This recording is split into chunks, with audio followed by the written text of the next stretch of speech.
Hello, everyone. Good afternoon. It's day 4 of the Liyab Learning Challenge. And I hope you guys are still with us for this fourth day.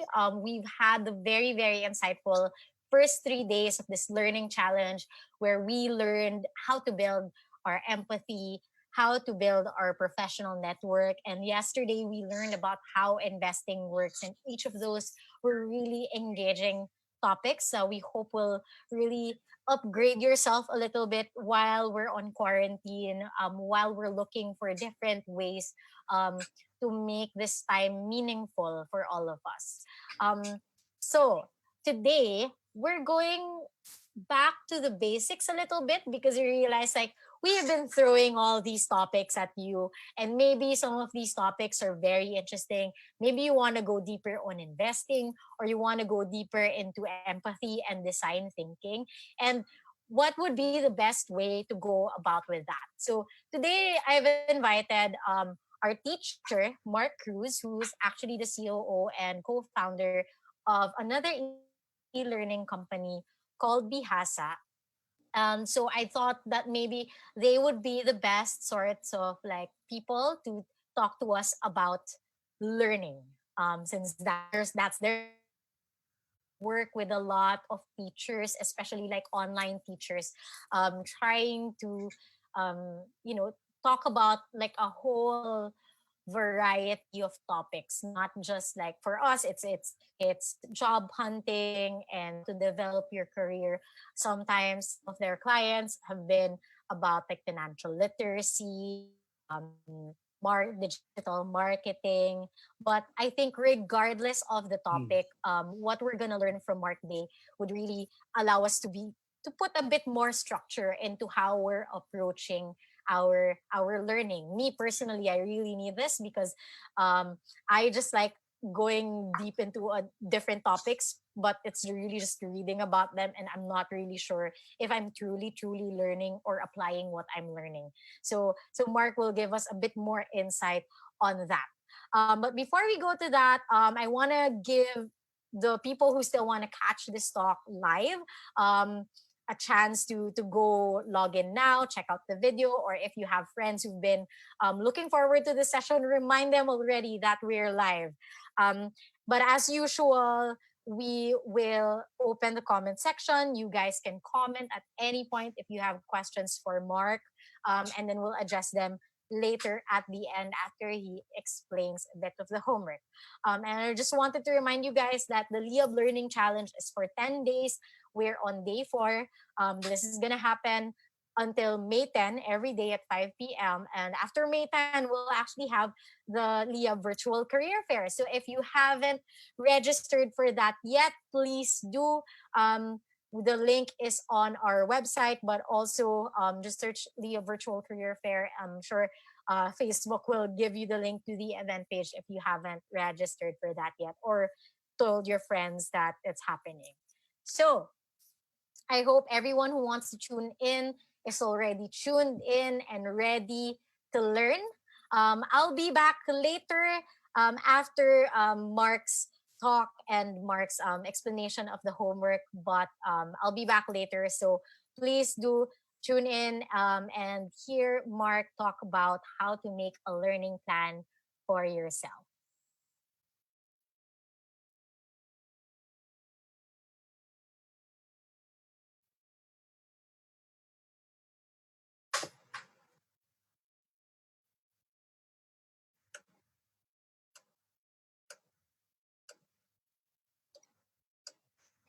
All right. I hope you can hear me. So thank you very much, Deirdre and the rest of the Liab team for inviting me and giving me the opportunity to discuss a topic that I'm very, very passionate about, and that's about learning and career development, right? So as Diaz mentioned, so I am the CEO and co-founder of Bihasa. In a nutshell, it's a learning consulting agency. So we basically help, great Filipino teachers and instructors in terms of developing their digital learning content and how do we deliver that online, right? So as the topic, is so I'll be talking about how to make a learning plan. But before I proceed on that, no, let me just share a little bit more about myself, because I think that it also becomes part of the conversation that we're gonna have today, right? So, quite very briefly, so I've been in the IT industry for over 20 years already. So I actually stopped counting at 20, but it's probably a lot longer than that, no? Highlights as far as my career is concerned. So I've worked with a couple of multinationals, namely Hewlett Packard and IBM. And then my last, I would say, corporate job before I went into a startup and entrepreneurship was with Globe, right? So if you're for those on this webinar who are Globe subscribers, so if you're using the new Globe One app, right, or you've seen the new Globe website, you've chatted with G, the chatbot of Globe, and even the broadband app. So those were several of the projects that I handled when I was still with Globe. No, so my career and experience was mostly around cloud and digital transformation. But I've handled also over the course of 20 years different areas of IT delivery as well, such as testing, quality, and process transformation. Right, but what I also wanted to highlight as part of that career is, aside from really focusing my career on IT delivery and digital transformation, I also spent a lot of my time in terms of leadership and career development. No, I led several programs as part of HP and IBM in terms of how do we progress and help our employees move up in their career, right? So I'll talk a little bit about that during the next hour. No, yeah. But very quickly, something personal about me. So I'm a family man. I have two kids, right? My wife is also working in an IT firm. From a personal side, I love the beaches. I love swimming. I used to go scuba diving a lot, especially before I got married and had kids. And well, I could still fit in my scuba wetsuit, no. But today I don't know, probably not anymore. But so something personal about me, I love to share my passions with my kids, no. So that's why I spend a lot of time going to the beach or having a staycation with my family. Aside from that, I am also an otaku. So I am a big anime fan. I don't want to date myself in terms of what anime did I start with, but I also try to share that passion that I have with anime with my son, for example. So that's a banner that I did for my son when he was running for vice president. So see, I'm not sure for those who are anime fans. So syempre that's All Might, right? On a little more not so serious tone, so I'm also a gamer. So I play a lot of online video games. So of course I play online video games with my son. And then from a learning aspect, so I listen to a lot of ebooks right now, also to podcasts, as well as yung YouTube is one particular, I would say, primary source of learning that I have today, right now. No? So I'll share a little bit about that later on. Okay, but again, so Mark, what are we going to learn about today? How do we create a learning plan? So let me start off by telling you a story. So I typically, I love storytelling. I love to do storytelling whenever I try to share something, or impart something or discuss something. No. So the story is back in the year 2006. So medyo a couple of years back. So I was a lot younger than I am today, and I just got promoted at that time. So I was still with Hewlett Packard. I got promoted as a delivery manager and a people manager. So a people manager, I was managing around 40 to 45 regular HP employees at that time, right? And around that time, I remember a conversation that I had. So I did a lot of mentoring. I sought out mentors, people who, of course, had a lot more experience than me, and people whom I could learn something from. And I remember a conversation that I had with one of my mentors, who was Noel Mendoza. He was managing director of Hewlett Packard at that time. And here I was, a new people manager. I reached out to him and I asked him, "Hey, Noel, can I set a one-on-one with you?" And very happy to say that he obliged it, and we had lunch, and I shared what were my goals, and he also shared a lot of best practices and tips. And I vividly remember one of the more important lessons that he imparted to me. Because I was asking, so Noel, what advice can you give me? What's the best practice that you would advise someone like me, who is still young, well, relatively young at that time, no, and still have a long runway in terms of a career. And he told me that, Mark, if you want to become successful, one thing that you need to know is you need to learn how to learn, right? So let me repeat that. You need to learn how to learn. And at that time, parang, what do you mean? Learn how to learn? He basically describes it um, if you want to be successful, one of the most important things that you have to discover for yourself is what is your capacity, in order to learn something, new. And at that time, it was actually very, it was very timely that the career center program and the learning model was being deployed in the organization, in Hewlett Packard, no, again back in 2006, right? And we were all asked to create our individual learning plans, no, from senior managers all the way down to managers such as myself, all the way down to fresh graduates. And we were asked to create a learning plan based on the 70-20-10 learning model. So this is not something new. I'm not saying that I invented this. You can actually Google it. But the 70-20-10 learning model basically describes what is the capacity of a person to learn something, to learn a skill, to gain knowledge, right? And I want to highlight this, especially as Deirdre has mentioned to me. So I will be talking to fresh graduates. I wanted to make sure that I highlight this distinction because I've talked to a lot of fresh graduates. I've hired a lot. I mean, my biggest organization was around 1,000 people back in HP.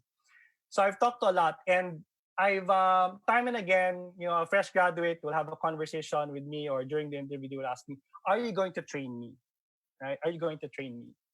And my answer is yes, but I don't want you to focus on the training. I want you to focus on the experience and the opportunities that you will be given, and you need to make the most out of that experience, because that from that experience is where you will learn the most. All right. So let me describe it a little bit more because it might be still a little bit vague. No? So I go back to my story. No? So pasensya na, I'm always going back to my story back in 2006. And I also picked, by the way, 2006 because I think that's where I really started to discover how can I be more intentional and a lot more structured in terms of how do I set learning goals for myself, right? Learning goals that will support my career. Okay. So back in 2006, I asked myself, or actually at that time, my manager asked me, what are the best people managers at Hewlett Packard, right? And so we listed down, okay, in order to become the best people manager, list down what are the skills and knowledge that I needed to have as part of my repertoire, right? In order to say that, I tick this box and I can be considered, I could be the best manager that I could be. And so we listed down a couple of things. Leadership, I needed to have great leadership skills. I need to have coaching and mentoring skills, and I need to have the knowledge and background for it, right? I need to understand performance management. Performance management, how do you set goals for your people, and how do you coach and mentor them, and hold them to accountable to achieving those goals. I need to be a good communicator, both not just upwards but downwards, be able to influence, again, vertically and horizontally. And of course, I needed to know the industry that I was in and the technology that I was assigned to. right? Because how could I mentor um, my people if if I was not a thought leader in that industry and technology? So that's what the that was my goal. Those were the skills that I wanted to learn, right? So how did I go about it? Right? What do you want to learn? I told my so what do you want to learn? Build a 70-20 learning plan, right? Um, so at that time, I created my learning plan. So back in 2006, I told myself that by that year, I would read at least three leadership or management books. So by the way, so we're now at the 10%. No? So when you create a learning plan, so let me just quickly back up. I had to create a learning plan that aligned to 70-20-10, right? And so this is the framework. So when I listed down, so Jay, here's my 10% for the year. Okay. I should read at least three management books, right?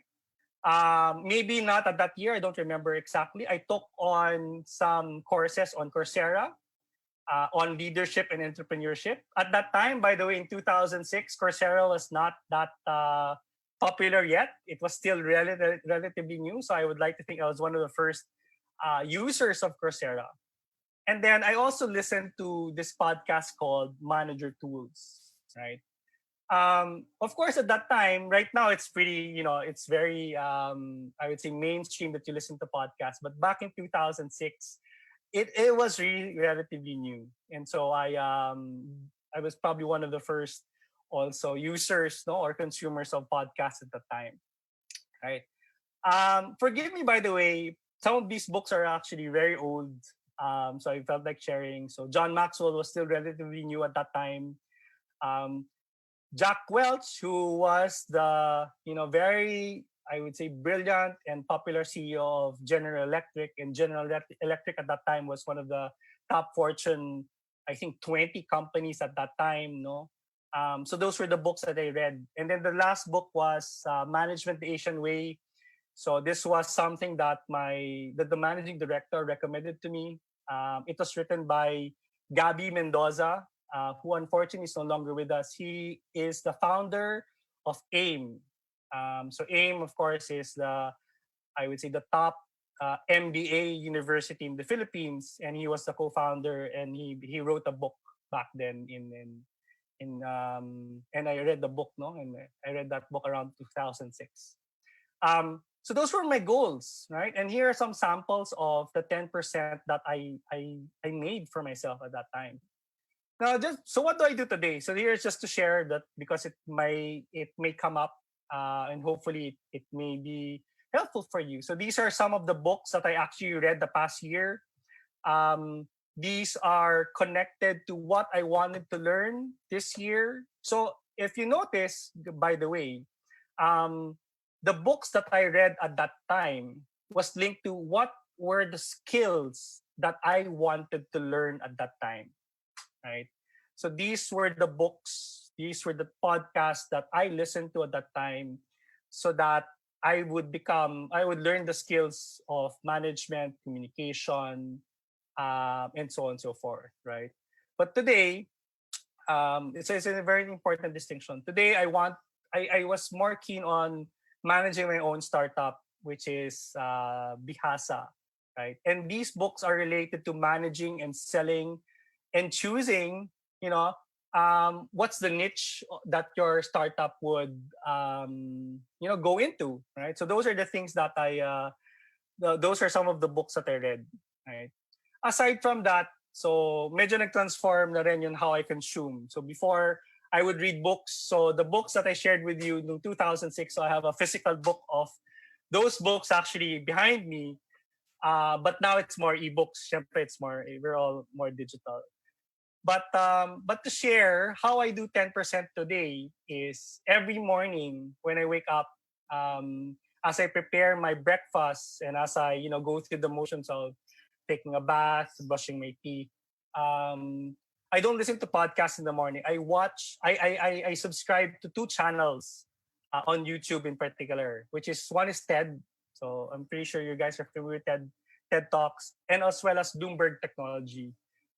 So what I do is that they're just on. I just let them play, and I just listen and consume them. No, so it's really more of they're in the background, and I try to learn while I'm doing all of the monotonous stuff that I do every day, right? And again, just to share, no, just to share what are some of the things that I do. But again, no, so this is a sample of the 10% that I do today and what I did before, right? So let me stop for a minute. I want to ask the audience, those people who are listening to me right now, write in the chat, what is your 10%? Can you share to me some examples of what you do as part of, you may not know it, no? You may not be intentionally be doing it, but what do you think are the 10% activities or books or courses or readings that you do today, that adds to what you're learning for this year. Right. So I'll give a couple of seconds or a minute, probably, for people to write in the comment section what is your 10% today. Right? What courses, what books you're reading? Are you listening to a particular podcast, for example? Yeah.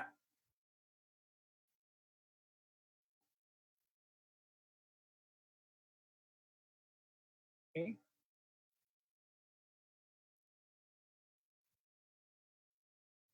All right. Okay. In any case, so it will be part of the exercise, no? That I will also be sharing at the end of this course. So let me proceed. So we are now at the 20%, mentoring and coaching. Okay. So there are two things. I'm sure, guys, you've heard a lot. You've probably heard about this. So you need to find a mentor and so on and so forth. So what makes my conversation around mentoring and coaching different from what you probably heard? Um, and I can think of two things. Two things. No, the first one is you need to find a mentor or coach that fits or aligns to what you want to learn today, right? Why am I stressing aligns to what you want to learn today? Because I'm sure a lot of you have your own mentors, no, and they may have been your mentors or coaches all your life, right? But when we create a learning plan, but when you create your learning plan, right? So you identify what are the skills that you want to learn. So is it leadership? Is it finance? Is it about website development? Um, is it about digital marketing, for example? Right? I stress finding a coach or mentor that aligns what you want to learn today, because the mentor that you may currently have, yung area of expertise niya may not be aligned or fit to what you really want to learn today, right? So if you want to learn about project management, you would want to try to find a senior project manager who could, have a conversation with you or coach you or mentor you. Or in some cases, for example, I remember this one conversation that I had with one of my directs. Mark, I want to become a better public speaker, right? And then we asked, sino yung mga mentors mo? And then when we look at the mentors, none of them were really, really great public speakers. So what we did was we tried to look and link up my direct report to someone who does a lot of public speaking, right? Because that particular mentor can probably give you a lot more tips, coaching, and feedback, and even sharing of their own experience that's better aligned to what you want to learn, right? I hope that makes sense. The second point, no, the second point that I wanted to stress is copy. It's actually okay to copy. What do I mean? Um, I remember there was this one TED talk that I watched a long time ago, and I actually spent the day yesterday trying to look for it. I could not find it, unfortunately. But what the TED talk basically describes is, um, schools actually teaches us that copying is bad, di ba? So bawal ka kumopya ng assignment ng kaklase mo, right? You cannot copy. It's bad. Copying is bad. But in this case, what I would like to stress is copying is actually best practice. It's a good practice. Why so? No? Explain to me why so. Um, so if you have a mentor or coach and you see something that's great about them, copy. Try to copy the behavior. What are they doing right? What are the words that they use? It's okay to copy. I'm not saying that you copy them and be, exact identical twin, right? What I'm saying is that you take, you take great people, successful people, people that you look up to or your mentors, and you try to understand what you like about them, and then add that to your own repertoire. Add that and make you a better person, right? Copy. So I'll give you a particular example. So see, Paul Martin was one of my mentors, right? So he was the managing director at that time, back in 2004, 2005, si Paul Martin. And what I loved about the guy was that he was one of the most charismatic leaders that we ever had. He was very inspirational. I remember when I was a new hire with Hewlett Packard, he practiced this, he had this practice of going around. He didn't have his own office. He was the highest guy in Hewlett Packard. It's a multinational, but he didn't have his own office, and he sat in the middle of the production floor. And he would go around the room. And I remember one time he taps me on the shoulder, and I look up. Oh my God, it's Paul Martin, right? And then he asked me, "Hey, Mark, how are you doing?" And we would talk about a lot of different things. He would he even invited several of us to go scuba diving with him, right? So he was very charismatic. He was very engaged with people, and I highlight that because I wanted to become the best people manager I could be. I wanted to emulate Paul Martin at that time. I wanted to emulate. How can I how can I copy some of the best practices that he was doing and apply it to my own team, right? And I remember, there was one time that I was having a back and forth email conversation.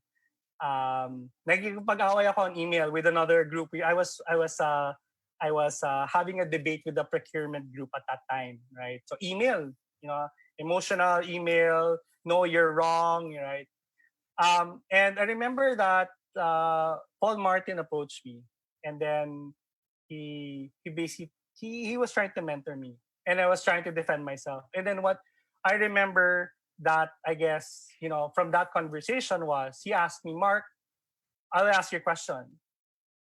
Are you the best version of yourself right now? Right? And so napaisip ako, am I being the best version of myself right now? Right? In terms of replying and engaging the other person on the other side of the email thread, right? And then he asked me a follow-up question. Okay, Mark, now ask yourself, what would the best version of Marc Cruz be doing right now? Right? I don't remember what exactly I did anymore that time, but I'll never forget yung mentoring that he did for me. No? And I use that all the time, whenever I manage people. So I remember a conversation I had with one of my direct reports, Peggy. Peggy, are you being the best version of yourself right now? And what would the best version of yourself be doing if that's the case, right? And so that's copying. Those are samples of copying. So two things, no? Again, finding a mentor or a coach is nothing new. But in my mind, there are two words of advice that I guess that I would want to impart and add to this is, if you know what you want to learn, try to identify a mentor or coach that will best help you learn what you want to learn. And second, don't be afraid to copy. Copying is fine. right? I'm not saying that you should be an identical twin because we're all different, but how can all of these great people that you look up to, what behaviors or actions or words that they use, can you actually copy and apply to yourself and make yourself better, right? So, so there, no. So my question is, and I think from a time perspective, we may not have time. So my question is for all of you, who is your mentor? Do you have a mentor today, right? And if you don't have a mentor, then I advise you to find one. It's really valuable. I assure you. Having a mentor or a coach that you can have a conversation with, share your experiences, share your questions. They can add a lot of value, right? Um, and one of the questions that I also want to ask you is, what's in one word? What's the most memorable thing you've learned from these people? And is that something that you think makes sense for you to copy? Okay, right. So I'll move on. 70%, 70%. So nothing beats experience. I will always repeat this whenever I have career conversations with people. Nothing beats experience. So, or said another way is, what role will allow you to learn what you want to learn, right? So, sinabi na natin, right? Let's say, for example, you want to become a digital marketing expert. No amount of training will ever make you an expert in that. You need to go and do it, and you need to experiencing it. And you need to experience it, no? So, what does the 70% no actually mean? No, you can take on a challenging role. No? So it's nothing new. Get out of your comfort zone. Don't be afraid to take risks to make mistakes, right? Or you volunteer for more responsibilities. Or sometimes what I fondly like to call it is, you need to find the excuse to learn something. And you need to find the excuse to learn something. So if that's a bit big, so I go back to my story. So I go back to my story. So at that, back in 2006, I was a relatively new people manager at that time, first time people manager rather. And I wanted to learn all of these skills, right? I wanted to have all of this knowledge so that I can be a great people manager for my direct reports, and I'll be able to guide them and help them grow, and help them with their careers, no, and help them do their job well. So at that time, I actually took on a couple of roles that were not really part of my scope, but what I truly believe could help me. These could be the excuse um, that I could take so that I could get experience in these roles. So here are a couple. So the first one was I was a member of the global job architecture team of HP. So the background about this is that Noel Mendoza, who is again was the general managing director of Hewlett Packard at that time, asked me, Mark, do you want to become part of this team? There's this global initiative, there's this global team that was being formed of senior leaders at HP and HR leaders of HP, who is going to redefine how job definition and career definition of HP was going to be, right? At that time, I was still pretty young, but I immediately said, yes, I want to take it on. I don't have the knowledge, but I knew that, or no, I had some knowledge, but I was not the expert. But he was basically asking, do I want to represent the entire Philippines organization in that global team? So I did. I took on that role. Of course, did a lot of my homework before meetings, right, so that I could be productive. It forced me to learn, but it also allowed me to network with a lot of different leaders and senior members of the HR team of HP, and I got to understand what is required for that. Um, so there. The second one was right after that, I also volunteered to be the career center champion for the entire company in the Philippines. So the global team had several train the trainer sessions. They trained me, and then I had to deploy it to the whole of the Philippines. So of course I took that on because, hey, I wanted to become the best people manager, right? I needed to understand how to do proper career management. And this forced me to learn all of the content. I had to I had to deploy it. I had to teach it over and over again. And of course, I was able to apply all of those learnings when I had to deal with my own teams. Right. The final one is I actually, this is something that I'm very proud of, because I'm a big proponent of diversity. I believe that the best teams out there are the most diverse teams. And I'm not saying man or women. I'm saying that we're all different people. We want to be inclusive. Everyone has a voice. Um, and at that time, I said, you know, with the LGBT community also becoming and starting to be more, the community being more aware about the LGBT community. I decided that together with my LGBT employees, we formally stood up yung HP Pride group ng Hewlett Packard here in the Philippines. So very proud moment because we were the first in Asia. India was actually second in Asia. And so we linked up our Pride group in the Philippines with the Pride group ng HP US, right? I also took that on, of course, because I wanted to make a difference. That's one. But also secondary would be, if I wanted to become a great people manager, I needed to understand everyone in my organization, right? And the LGBT was definitely part of my organization. I wanted to make sure that I understood, where they were at, what were their concerns, what were their challenges, and how could I support them, right?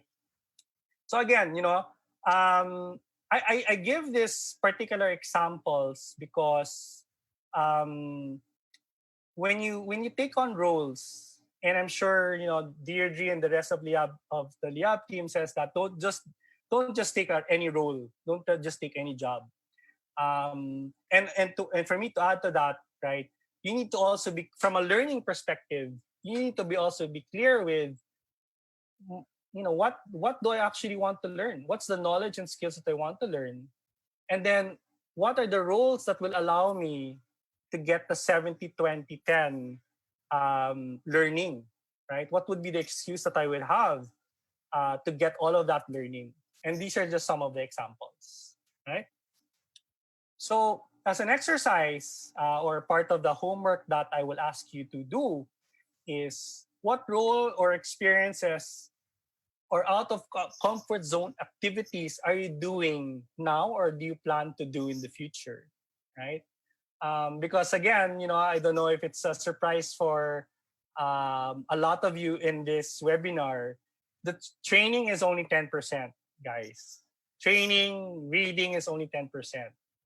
I've always said, I had this conversation before with an employee. He was asking me, Mark, how do I get promoted faster, right? And my answer to him was, James. I've done this spiel so many times. So James, if you want to become, if you want to get promoted faster, you need to get the toughest roles, right? You need to get the toughest roles that will really, stretch you. You get the experience, and so on and so forth. And I give a reason between. I was telling him that between project manager A, project manager B, right? If I were to choose who to give this red or difficult project, for example, between the two, I would choose the one who handled the more difficult one already.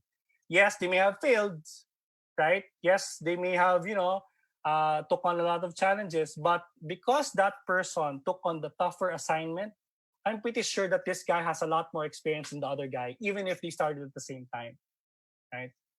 And that's probably why you would also see that as you progress over your career, over a career, you would see that hindi pantay-pantay ang promotion or people getting to higher levels. It's not the same. Not just because you started at the same time, you will be at the same point at a given point in time. Most probably, the person who has the higher position took on the more difficult projects or the more difficult roles over the course of their career, right? And of course, that's very general. There's a lot of different factors, such as being in the right place and at the right time. But typically, that would be, the rule of thumb. Though, who has the most experience, what the most skills, and those people would most probably get promoted faster over the course of their career. No. Um, yeah. So let's try to tie it all together, right? Um, so I just explained to you, and I hope that I was able to explain it properly by giving all of these examples. So what we do, or what I recommend rather, is you build the learning plan today, right? You build the learning plan today, but you also start thinking about what is your goal in the future. What is your goal in the future? So I'll give you an example. When I remember when I was being interviewed for my first job, a final interview na siya, and this guy named Mirko, he was the HR vice president at that time. He asked me a question. So, Mark, what's your career goal? What's your career goal? Or sometimes people ask you, where do you see yourself in the next 5 to 10 years? But I think it was more of what was your career goal. And I remember my answer. My answer was, I want your job. That was my answer. I want your job. I want to be in a senior position, running my own company or running my own business. That was very clear to me, very at a very very young age, right? But of course, over the first couple of years, it was more of take on this role, take on that role, right? But what I hope to impart today is that there is actually a certain level of methodology, science, or intentionality that you can have, no, um, in order to create, and I would think na parang make your career goal a little bit more tangible, no, in terms of what's the path going to look like, right? So what I would recommend every year, and we did this before, no, back in when I was in Unitac, every year people had a performance plan, right? So you're gonna get measured. Did you meet your goals? Green SLAs. Did your project cut over on time, right? But there was also a learning plan that we created for each individual, and every year we would check it, right?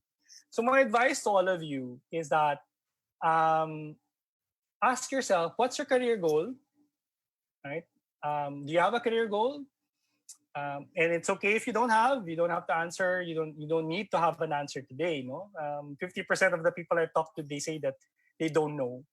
But what I would advise would be create a learning plan, be intentional about that learning plan, and be clear about what are the skills and knowledge that you want to learn. And then every year, you know, have an idea of how it actually links to your long-term vision or goal for yourself. Where do you see yourself in the next 5 years, 10 years? Right? What's your dream? Okay. Um, that being said, though, so as a final word, sa tama 5:45.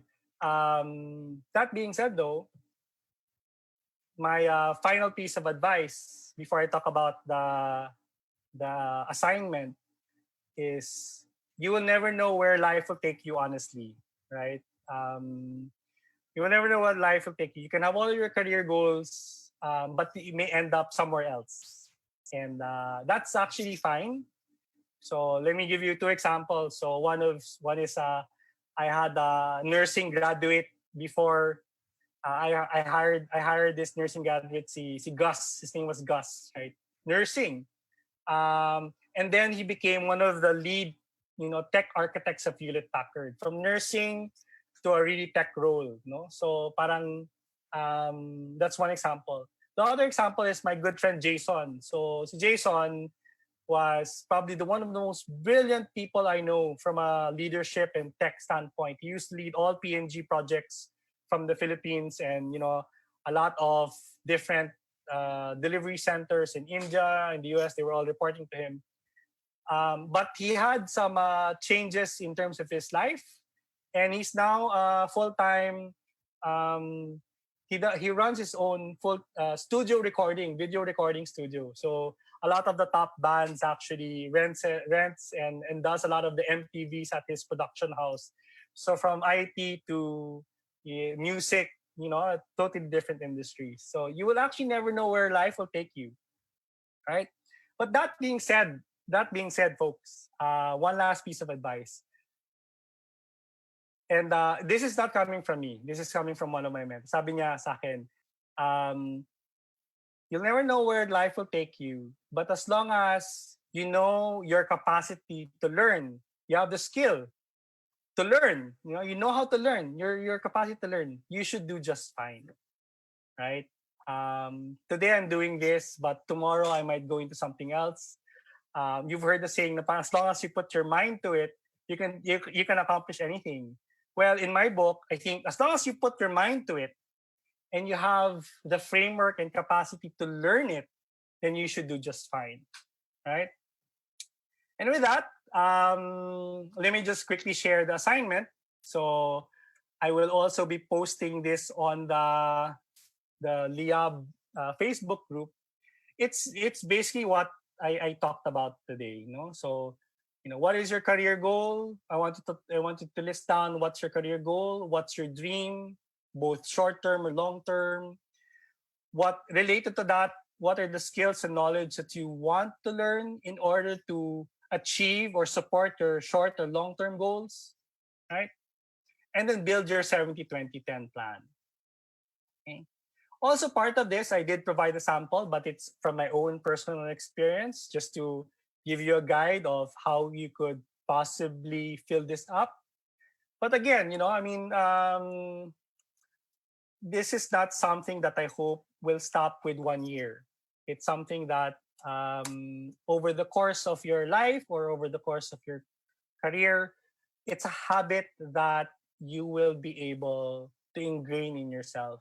Because I think continuous learning, I could not stress the importance of it enough, of how important continuous learning and being intentional about your learning, really goes a long way as an individual and in terms of your own personal success, right? And with that, that's actually my discussion for today.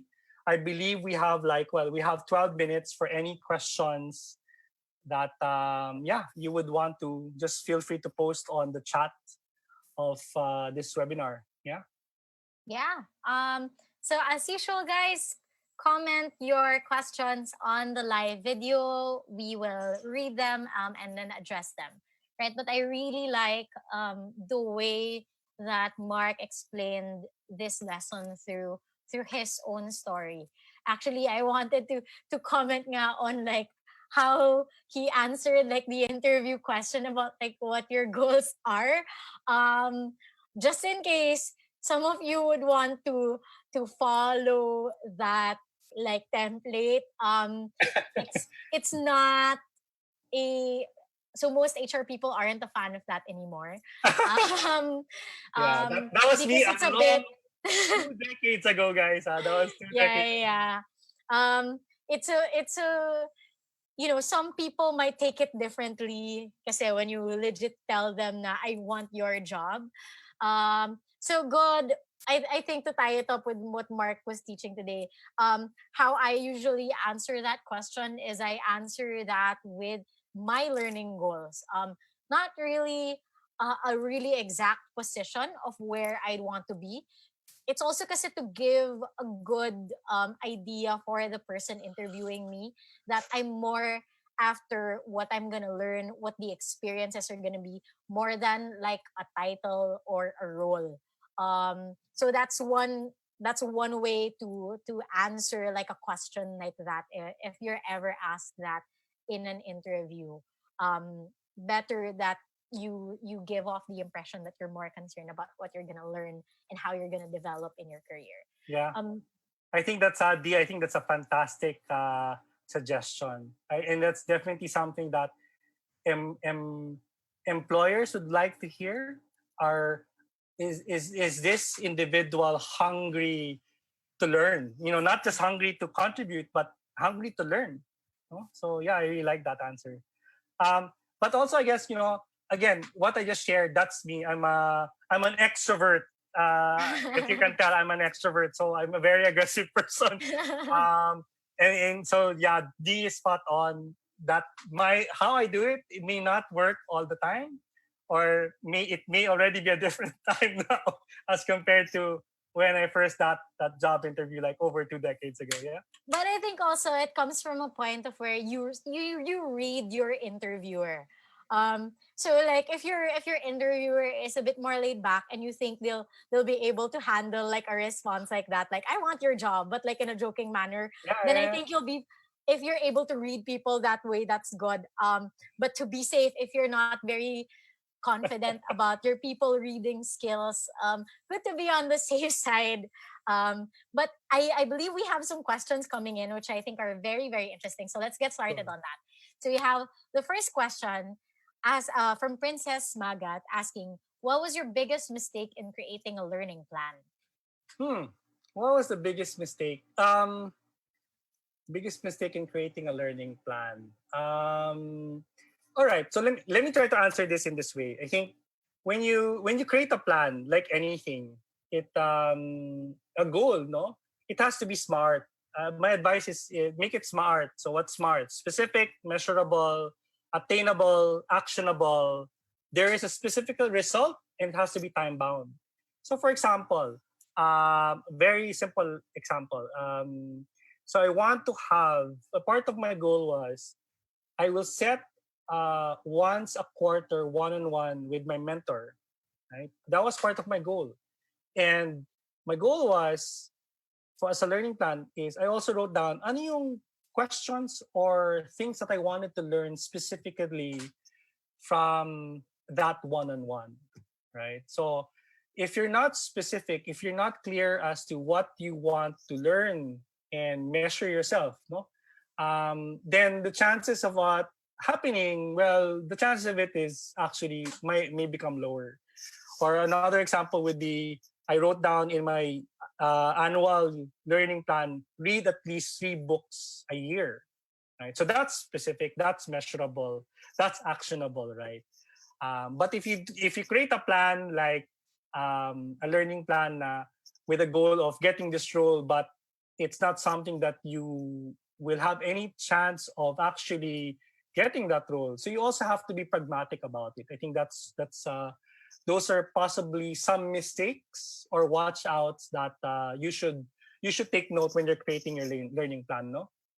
I think to add to that, so for example, you also wanna make it not just it's something that it's in your control. Like what Mark said, right? If you make your goal like I want to be promoted to this role, but there are so many factors that affect that. That's not necessarily in your control. So in I think with Mark talking about the smart framework of making that goal, I think it's very important that you focus on the things that you can control. So for example, if you make it na um, again like for the books, that's really all on you. You have to read that. So I think maybe make it again very good advice on making it specific, measurable, actionable, has a specific result, and is time bound is a really good way to create a learning plan. So making it as like vague would be a sort of like mistake in that area. Yep. Mm-hmm. Mm-hmm. Second question we have is from Portia Valenciano. How do I make space for learning things that don't link to my career goal? Okay. Um, my answer to that is a little bit more general. It's something that not you can apply not just in learning, but in general in life. No, and it boils down to time management. But one of the so let me repeat. Let me retract a bit. So one of the favorite things that I learned, and I think it was Stephen Covey. Stephen Covey was the author of this. And there's actually a video that, and I'll try to find it siguro, and hopefully it's on YouTube. I'll post it. But he basically describes that there is, imagine a big bowl, right? And that big bowl is your life. That is your not just your life, that's 24 hours in a day, right? And in that big bowl, you will have, a lot of different rocks of different sizes, various sizes, right? There are a lot of rocks. There are a lot of rocks, and those rocks are things that you want to achieve. Those are the things that you want to do, and each of those rocks will require you time, right? So imagine again, it's a big bowl. There are a lot of different rocks, and then it boils down to what are the rocks that you want to um, prioritize this year, this month, or today, right? Because quite frankly, no matter what you do, guys, we only have 24 hours in a day, right? We only have 24 hours in a day. So that bowl represents our 24 hours in a day. And you have to choose what is going to go into those 24 hours, right? So for example, sleeping. Yeah. So I highlight that because one of my friends, see Jason, he hardly slept when I was working. He hardly slept, which allowed him to do a lot more things. Of course, over time, that not sleeping took its toll and he got sick and stuff like that. But that's just an example, right? Um, so you need to be able to decide. At the end of the day, no one can teach you. It's you have to figure out what are the priorities that you will put in your bowl, and those priorities will have different sizes. When I say different sizes, it will take more time, it will take a lot more effort, it requires a lot more commitment. For example, yung mga bigger and small rocks, right? So you're gonna have to choose. The other thing that I probably would want to, I think I also got this from Stephen Covey. Sabi ni Stephen Covey, that you can actually only have 5 roles in life that you can do effectively, right?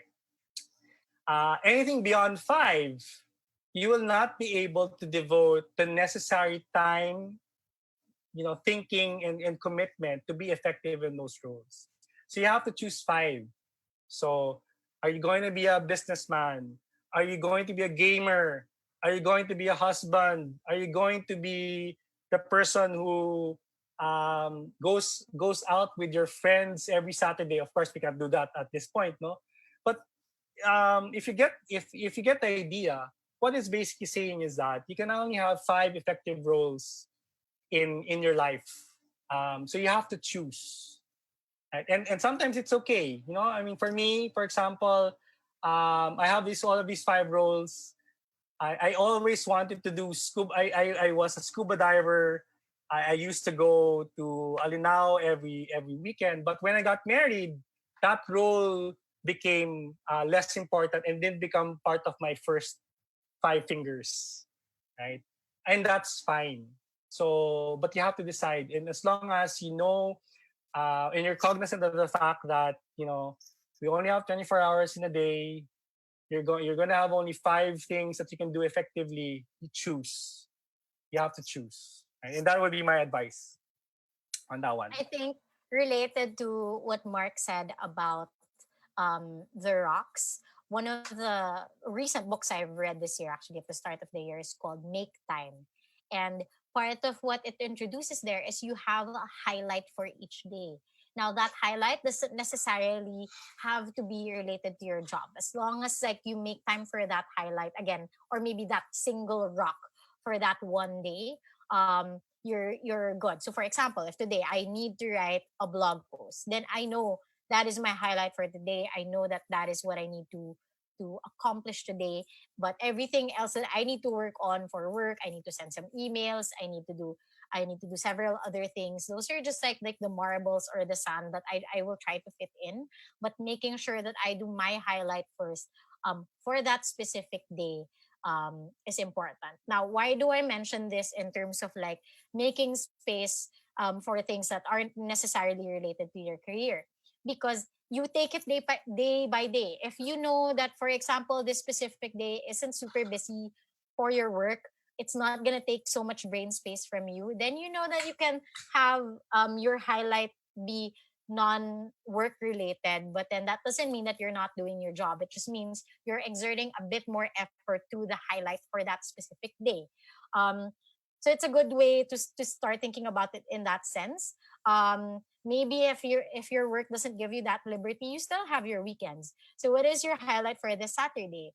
What is your highlight for Sunday? It's okay if your highlight for that specific day, for example, relating to what Mark said about having rules, if your highlight for Sunday is to spend time with family, completely fine. But at least you know that day was, I guess, a productive day because you know that you were able to focus and do your highlight along with everything else that you may be or may not be able to do, but at least you know you accomplished the one thing that you wanted to do. So maybe that's a bit more of an actionable and a smaller scale um, application of what Mark said about the rocks, and the bowl of your time. We have another question here, and I think this is very interesting. It's from Christian Daryl Colliantes, and he asks, "How do you know when to realign your long-term goals? Like, when do you shift your learning plan from IT to music, knowing that you already have invested a lot in IT?" So I guess this is more asking about your friend Jason as well. Okay, that's a very good question that I will try to answer given the amount of time. No? Kasi I think it's really more of an existential question at this point. Yung advice that again in Jason's case, no, what happened to Jason was he got sick, and because he was not sleeping, he slept like 4 hours a week. Right, he was doing 4 hours a week because he wanted to do all of this stuff, photography, video, on top of his very demanding and stressful job.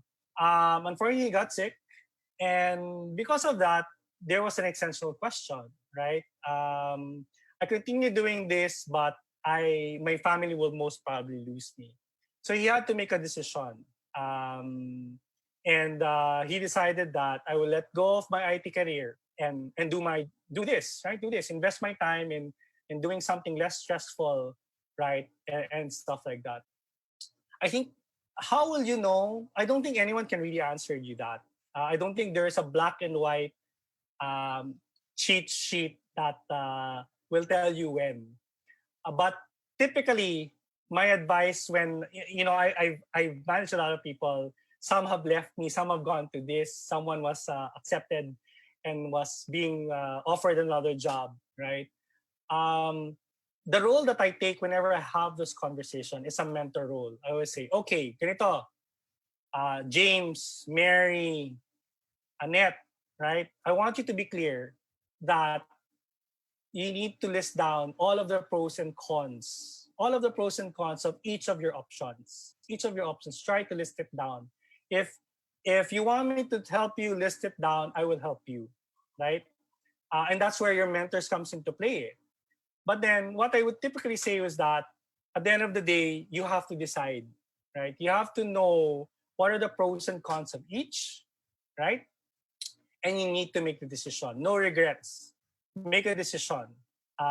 Because at the end of the day, you looked at all of the pros and cons and you made a choice for yourself. And I think that's the most powerful thing about it.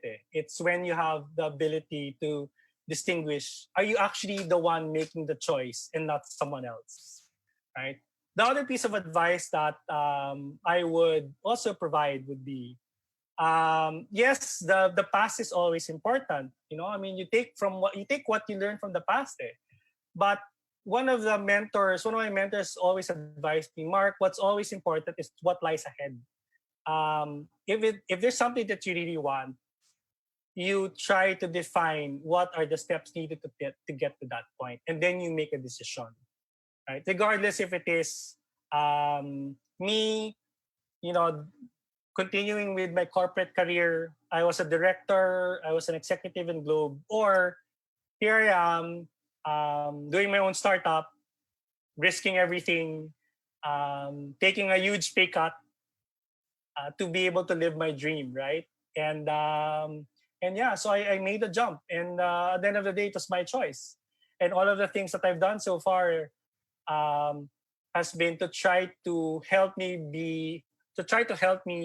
uh, I guess, increase the probability of success, because you will never know, diba? You'll never know if this thing that I'm doing is the right thing, or it will be successful. There are a lot of different factors. Nobody knew that COVID was going to happen, so yeah. I hope that helps. I hope that helps. I can have a conversation with, if anyone wants to have a deeper conversation, spend some time. I'm more than willing. It's something that I'll always offer to people that I've taught. If there's anything else that you want to talk about, be more than willing to, spend a couple of minutes and have a conversation with you. Yeah. Yeah, D. definitely. So like so after this video, Mark will be posting in our group with a link to the assignment. So then you have access to his Facebook profile. So you can add him up or message him if you have more questions for him. If you'd like to you know get some guidance also on how to build your own learning plan.